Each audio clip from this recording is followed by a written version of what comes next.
الحمد للہ رب العالمین والصلاة والسلام علی نبینا محمد صلی اللہ علیہ وسلم وعلی آلہ واصحابہ اجمعین ومن تبعہم بإحسان الی یوم الدین۔ ماہ محرم اور یوم عاشوراء کے عنوان کے تحت درس جاری ہے، اور آج کے درس میں حضرت حسین رضی اللہ تعالیٰ عنہ کے تعلق سے کچھ باتیں بیان ہوں گی۔ حضرت عبداللہ بن عمر رضی اللہ تعالیٰ عنہ سے پوچھا گیا کہ حالت احرام میں اگر کوئی آدمی ایک مکھی کو مار دے تو اس کا کیا حکم ہے؟ انہوں نے کہا، اہل عراق مکھی کے بارے میں سوال کرتے ہیں، حالانکہ وہ تو نواسے رسول صلی اللہ علیہ وآلہ وسلم کے قاتل ہیں، اور رسول اللہ صلی اللہ علیہ وسلم فرمایا کرتے تھے، ہما ریحانتایا من الدنیا، یہ حسن اور حسین رضی اللہ عنہما دنیا میں میرے دو پھول ہیں۔ اس حدیث کو امام بخاری نے 3753 پر اور 5994 پر نقل کیا۔ اس حدیث سے پتہ چلا کہ حضرت حسین رضی اللہ تعالیٰ عنہ اور ان کے بھائی حضرت حسن، ان دونوں کو نبی صلی اللہ علیہ وسلم نے دنیا کے دو پھول قرار دیا۔ بعض اہل علم کہتے ہیں اس کا معنی ہے کہ یہ دونوں جنت کے گویا پھول ہیں۔ اللہ کے رسول صلی اللہ علیہ وآلہ وسلم ان کا بوسہ لیا کرتے تھے، ان دونوں کو سونگھا کرتے تھے اور بہت زیادہ پیار کیا کرتے تھے۔ جبکہ سنن ترمذی میں اس حدیث کے الفاظ یہ ہیں کہ اہل عراق میں سے ایک شخص نے حضرت عبداللہ بن عمر رضی اللہ تعالیٰ عنہ سے سوال کیا کہ اگر مچھر کا خون کپڑے پر لگ جائے تو اس کا کیا حکم ہے؟ انہوں نے کہا، اس آدمی کو دیکھو، یہ مچھر کے خون کے متعلق سوال کرتا ہے، جبکہ انہوں نے رسول اللہ صلی اللہ علیہ وسلم کے جگر گوشے کو قتل کیا، اور میں نے رسول اللہ صلی اللہ علیہ وسلم سے سنا تھا کہ آپ نے فرمایا، ان الحسن والحسین ہما ریحانتایا من الدنیا، بے شک حسن اور حسین رضی اللہ عنہما دنیا میں میرے دو پھول ہیں۔ اس حدیث کو امام ترمذی نے 3770 پر روایت کیا، وصححہ الالبانی۔ ان دونوں حدیث سے ایک بات اور معلوم ہوئی، وہ یہ کہ جو یہ شور مچایا جاتا ہے حضرت یزید کے تعلق سے کہ اس نے قتل کروایا وغیرہ، حضرت عبداللہ ابن عمر کا یہ کہنا کہ اہل عراق کو دیکھو کہ سوال کرتے ہیں کہ مچھر کا خون اگر کپڑے پر لگ جائے تو کیا حکم ہے، جبکہ انہوں نے یعنی عراقیوں نے ہی حضرت حسین رضی اللہ تعالیٰ عنہ کو شہید کیا، جس کے بارے میں نبی صلی اللہ علیہ وسلم کہا کرتے تھے جن کے بارے میں کہ یہ دونوں حسن حسین میرے پھول ہیں۔ اسے یہ پتہ چلا کہ یہ کارستانی حضرت حسین رضی اللہ تعالیٰ عنہ کو شہید کرنے کی یہ دراصل عراقیوں کی تھی، ان کا شر تھا، ان کا واویلا تھا جنہوں نے یہ کیا۔ اور یہ جو کہا جاتا ہے کہ اس کا حکم یزید نے دیا تھا، یہ بات پائے ثبوت تک نہیں پہنچتی۔ یزید کے بارے میں جتنی بھی باتیں کہی جاتی ہیں یہ پائے ثبوت کو نہیں پہنچتی ہیں کہ یزید نے کہا تھا کہ حضرت حسین رضی اللہ تعالیٰ عنہ کو شہید کر دو یا قتل کر دو۔ یہ واویلا مچایا جاتا ہے، اور یہی وہ لوگ ہیں، تاریخ اگر آپ پڑھیں گے تو دیکھیں گے، یہی وہ لوگ ہیں جنہوں نے حضرت حسین رضی اللہ تعالیٰ عنہ کو شہید کیا، قتل کیا کربلا کے اندر۔ بعد میں جب ان لوگوں کو اپنی غلطیوں کا احساس ہوا تو ہر سال وہاں جا کر رویا کرتے تھے، توبہ کے لیے رویا کرتے تھے، اور وہ رونا پیٹنا آج تک جاری ہے۔ بظاہر یوں معلوم ہوتا ہے حسین کی محبت میں رویا جا رہا ہے، لیکن سچ یہ ہے کہ جو ان کے آبا و اجداد نے غلطیاں کی تھی حضرت حسین رضی اللہ تعالیٰ عنہ اور ان کے ساتھیوں کو شہید کر کے، اس کے توبہ کے عوض میں یہ لوگ رویا کرتے ہیں کہ ان کی توبہ قبول ہو جائے۔ تاریخ کی کتابیں آپ پڑھیں گے تو حقیقت جو ہے اس طرح ہے، لیکن اس کو کچھ اس طرح سے الٹ دیا گیا ہے کہ تاریخ بالکل گڑبڑ کر دی گئی۔ بہرحال حضرت حذیفہ رضی اللہ تعالیٰ عنہ سے روایت ہے کہ رسول اللہ صلی اللہ علیہ وسلم نے فرمایا، ان ھذا ملک لم ينزل الارض قط قبل هذه الليلة استأذن ربه ان يسلم علي ويبشرني بأن فاطمة سيدة نساء أهل الجنة وأن الحسن والحسين سيدا شباب اہل الجنہ۔ بے شک یہ فرشتہ آج رات زمین پر نازل ہوا، اس سے پہلے یہ کبھی زمین پر نہیں آیا تھا، اس نے اللہ تعالیٰ سے مجھے ملاقات کرنے کی اجازت طلب کی تو اللہ تعالیٰ نے اسے میرے لیے یہ خوشخبری دے کر بھیجا کہ فاطمہ رضی اللہ تعالیٰ عنہا جنت کی عورتوں کی سردار ہوں گی اور حسن اور حسین رضی اللہ تعالیٰ عنہما نوجوانان جنت کے سردار ہوں گے۔ اور حضرت انس رضی اللہ تعالیٰ عنہ کا بیان ہے کہ حضرت حسین بن علی رضی اللہ عنہما رسول اللہ صلی اللہ علیہ وسلم سے سب سے زیادہ مشابہت رکھتے تھے۔ یہ اوپر والی حدیث ترمذی کی ہے 3770 کی،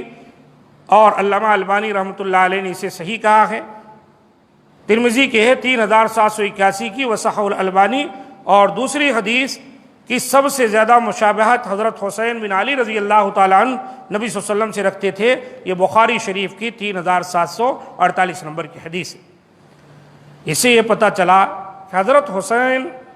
رضی اللہ تعالیٰ عنہ کا بہت بڑا مرتبہ ہے۔ یہ اور ان کے بھائی حسن حسین دونوں کے تعلق سے اللہ کے رسول صلی اللہ علیہ وسلم نے فرمایا کہ جنت میں جو جوان ہوں گے، نوجوانان یعنی شباب، ان کے یہ دونوں بھائی سردار ہوں گے۔ اور ان کی والدہ حضرت فاطمہ رضی اللہ تعالی عنہا سیدۃ النساء اہل الجنہ، جنت کی جو عورتیں ہوں گی اس کی سردار ہوگی۔ اتنا بڑا مقام ہے، اور ان سے کیوں کر جو ہے ہم محبت نہیں کریں گے، ان کا مقام نہیں سمجھیں گے؟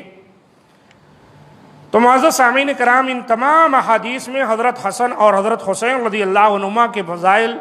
فضائل ذکر کیے گئے ہیں، اور انہی احادیث کے پیش نظر ہم ان دونوں سے محبت کرتے اور اس محبت کو اپنے ایمان کا جز سمجھتے ہیں، اور ہم اس بات کا اقرار کرتے ہیں کہ حضرت حسین رضی اللہ تعالیٰ عنہ کی شہادت کا واقعہ انتہائی المناک اور افسوسناک واقعہ ہے، لیکن ہم اس پر نوحہ، ماتم اور سینہ کوبی کرنے کو ناجائز بلکہ حرام تصور کرتے ہیں، کیونکہ خود ہمارے پیارے نبی حضرت محمد صلی اللہ علیہ وسلم نے ایسے افعال کو حرام قرار دیا ہے، جیسا کہ ہم اس سے پہلے یہ بات احادیث کی روح سے ثابت کر چکے ہیں۔ لہذا اس واقعے پر سوائے صبر و تحمل کے اور کوئی چارہ کار نہیں۔ نیز یہ بات بھی یاد رہے کہ حضرت حسین رضی اللہ تعالیٰ عنہ کی شہادت کے بارے میں حضرت جبریل علیہ السلام نے پہلے ہی رسول اللہ صلی اللہ علیہ وسلم کو آگاہ کر دیا تھا۔ یہ بھی ایک بہت بڑی بات ہے جو ہم کو اور آپ کو سمجھنا چاہیے کہ حضرت جبریل علیہ السلام آ کر باقاعدہ نبی صلی اللہ علیہ وسلم کو بتلا دیے تھے کہ حضرت حسین کو آپ کی امت شہید کر دے گی۔ اگر کوئی چیز اس سلسلے میں ہوتی تو اللہ کے رسول ضرور امت کو اس سلسلے میں بتلا دیے ہوتے، رہنمائی کر دیے ہوتے کہ میرے نواسے کی شہادت پر تم لوگ ایسے ایسے کرنا، یہ نہیں کرنا۔ حضرت ام سلمہ رضی اللہ تعالی عنہا کا بیان ہے کہ حضرت جبریل علیہ السلام نبی کریم صلی اللہ علیہ وسلم کے پاس حاضر ہوئے، اس وقت حضرت حسین رضی اللہ تعالیٰ عنہ میرے پاس تھے۔ اچانک وہ یعنی حضرت حسین رضی اللہ تعالیٰ عنہ رونے لگ گئے۔ میں نے انہیں چھوڑا تو وہ سیدھے آپ صلی اللہ علیہ وسلم کے پاس چلے گئے اور آپ صلی اللہ علیہ وسلم کے قریب جا کر بیٹھ گئے۔ حضرت جبریل علیہ السلام نے کہا، اے محمد صلی اللہ علیہ وسلم، کیا آپ ان سے محبت کرتے ہیں؟ آپ صلی اللہ علیہ وسلم نے فرمایا ہاں۔ تو حضرت جبریل نے کہا علیہ السلام، بے شک آپ کی امت انہیں عنقریب قتل کر دے گی، اور اگر آپ چاہیں تو میں آپ کو اس سرزمین کی مٹی دکھلا دوں جس پر انہیں قتل کیا جائے گا۔ پھر انہوں نے اس کی مٹی آپ صلی اللہ علیہ وسلم کو دکھلائی، اور یہ وہ سرزمین تھی جسے کربلا کہا جاتا ہے۔ اس حدیث کو امام احمد نے فی فضائل الصحابہ میں نقل کیا ہے بسند حسن، سند اس کی حسن۔ دیکھیے بالکل واضح ہو گئی، گویا اللہ کے رسول کو پہلے سے یہ بات بیان کر دی گئی تھی، اور اس سلسلے میں اگر کچھ بھی شریعت کا تقاضا ہوتا تو نبی صلی اللہ علیہ وسلم حضرت حسین رضی اللہ تعالیٰ عنہ کی شہادت کے بارے میں اور بھی کچھ باتیں امت کو بتا دیتے، کہ سینہ کوبی کرنا، کہ ماتم کرنا، ان کے نام پر نوحہ کرنا، یا اور کوئی مرثیہ پڑھنا۔ اللہ کے رسول نے کچھ نہیں کہا، اس کا معنی یہ ہے کہ شہادت کے درجے پر وہ فائز ہوں گے۔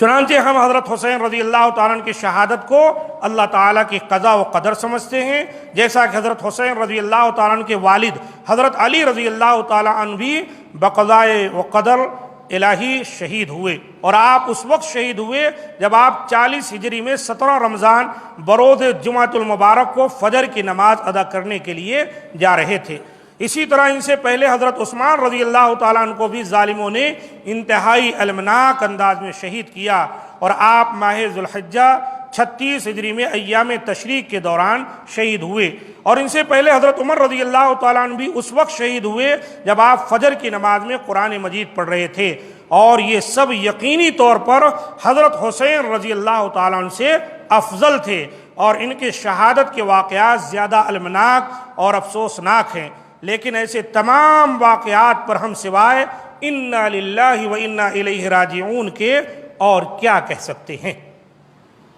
یعنی حضرت علی، حضرت عثمان، حضرت عمر فاروق، یہ تینوں خلفائے راشدین میں سے ہیں، تینوں شہید کیے گئے۔ ان کا مقام مرتبہ بہت بڑا ہے، وقت کے خلیفہ تھے، ان کی شہادت سے بہت بڑا نقصان ہوا ہے۔ حضرت حسین رضی اللہ تعالی ان کے مرتبہ اور مقام سے یہ لوگ اونچے تھے۔ جب یہ تمام شہید ہو گئے، ہم صبر کیے، صحابہ کرام صبر کیے، تو حضرت حسین رضی اللہ تعالیٰ عنہ کی شہادت پر بھی صبر و تحمل سے کام لینا ہے۔ جیسا کہ میں نے آپ کو بتایا کہ یہ جو ہے دراصل ان کی شہادت پر غم اور الم کا اظہار نہیں ہے، بلکہ جن لوگوں نے ان کو شہید کیا تھا وہی لوگ، ان کا نام جو ہے تائبین پہلے پڑا، یعنی یہ لوگ آ کر توبہ کرتے ہیں ہر سال کہ ہم سے یہ غلطی کیسے ہو گئی، اور یہی چیز چلتے چلتے چلتے چلتے اب دیکھیے ایک الگ صورت اختیار کر گئی ہے۔ اللہ تعالی ہم تمام کو اس قسم کے اعمال سے محفوظ رکھے، اور قرآن و سنت پر عمل کی توفیق دے، اور صحابہ اکرام کے عزت اور احترام کی توفیق دے۔ ھذا ما عندی، سبحان ربک رب العزۃ عما یصفون، وسلام علی المرسلین، والحمد للہ رب العالمین۔ انشاءاللہ ہم لوگ چونکہ بارش ہو رہی ہے اب عشاء کی نماز بھی ادا کر لیں گے۔ جزاکم اللہ فی الدارین خیرا۔